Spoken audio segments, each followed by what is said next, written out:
Evergreen ലാൻഡ്സ്കേപ്പിലേക്ക് വീണ്ടും സ്വാഗതം. ഞാൻ നിങ്ങളുടെ മാത്തുക്കുട്ടിച്ചായ. ഞാൻ പറഞ്ഞത് നമ്മുടെ യുജീനിയ കാടാണ്. പല വിധത്തിലുള്ള കൂമ്പ് ചുമന്ന് വരുന്നതും കൂമ്പ് വെളുത്ത് വരുന്നതുമായ പല നിറങ്ങളിലും വർണ്ണഭംഗിയിലുമുള്ള യുജീനിയ.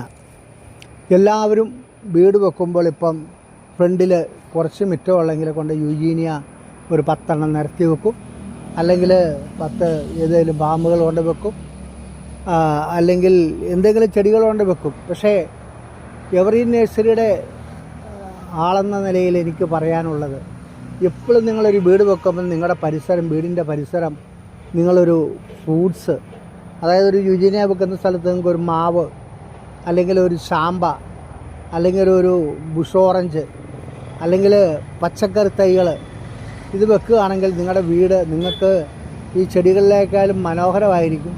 ഒരു എന്തെങ്കിലും ഒരു ഫ്രൂട്ട്സ് നിങ്ങൾ അവ്യൂ അല്ലെങ്കിൽ ഒരു പ്ലാവ് നിങ്ങളുടെ വീടിൻ്റെ പരിസരത്തിൻ്റെ വിസ്തീർണം അനുസരിച്ച് നിങ്ങൾ വെക്കാവുന്നതാണ്. അപ്പോൾ വെക്കുകയാണെങ്കിൽ നിങ്ങൾക്ക് ഫ്രൂട്ട്സ് വെക്കുമ്പം ആ ഒരു സുഖം നിങ്ങൾക്ക് യുജീനിയ ഒന്നും വളർന്നാൽ കിട്ടില്ല. ഇതൊക്കെ നിങ്ങൾ വളർന്നു കഴിയുമ്പം നിങ്ങൾ കുറച്ച് കഴിയുമ്പോൾ അതിന് കട്ടിങ്ങിന് ആൾ വേണം, അത് വേണം, ഇത് വേണം, ലെവലർ റൗണ്ട് കട്ട് ചെയ്യണം, അങ്ങനെ പറഞ്ഞ് വരും. പക്ഷേ ഒരു ഫ്രൂട്ട്സ് വെക്കുകയാണെങ്കിൽ നമുക്ക് ഏറ്റവും സുഖമുള്ള ഒരു പരിപാടിയാണ്. എന്തെങ്കിലും മരുന്നുകൾ സാഫോ എന്തെങ്കിലും അടിച്ചു കഴിഞ്ഞാൽ ഫംഗസൊക്കെ മാറ്റി വിട്ട് കഴിഞ്ഞാൽ ആ മരത്തിൽ നിറയെ ഫ്രൂട്ട്സ് ഉണ്ടാവും. ആ ഫ്രൂട്ട്സ് പറിച്ച് പിള്ളേർക്ക് കൊടുത്ത് നമ്മൾ പറഞ്ഞാൽ കഴിക്കുമ്പോൾ അതിൻ്റെ സുഖം കിട്ടുന്നത് ഈ ചെടികളിൽ നിന്ന് നിങ്ങൾക്ക് കിട്ടില്ല. നിങ്ങൾ ഇരുന്ന് ചിന്തിക്കുക, ആലോചിക്കുക. എൻ്റെ ഈ കൊച്ചു വീഡിയോ ഇഷ്ടപ്പെട്ടെങ്കിൽ നിങ്ങൾ ലൈക്ക് ചെയ്യുക, ഷെയർ ചെയ്യുക, കൂടെ നിൽക്കുക.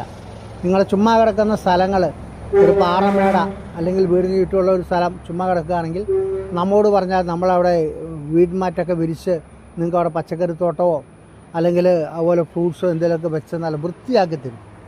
ഇത് നിങ്ങൾ ചിന്തിച്ച് നോക്കുക.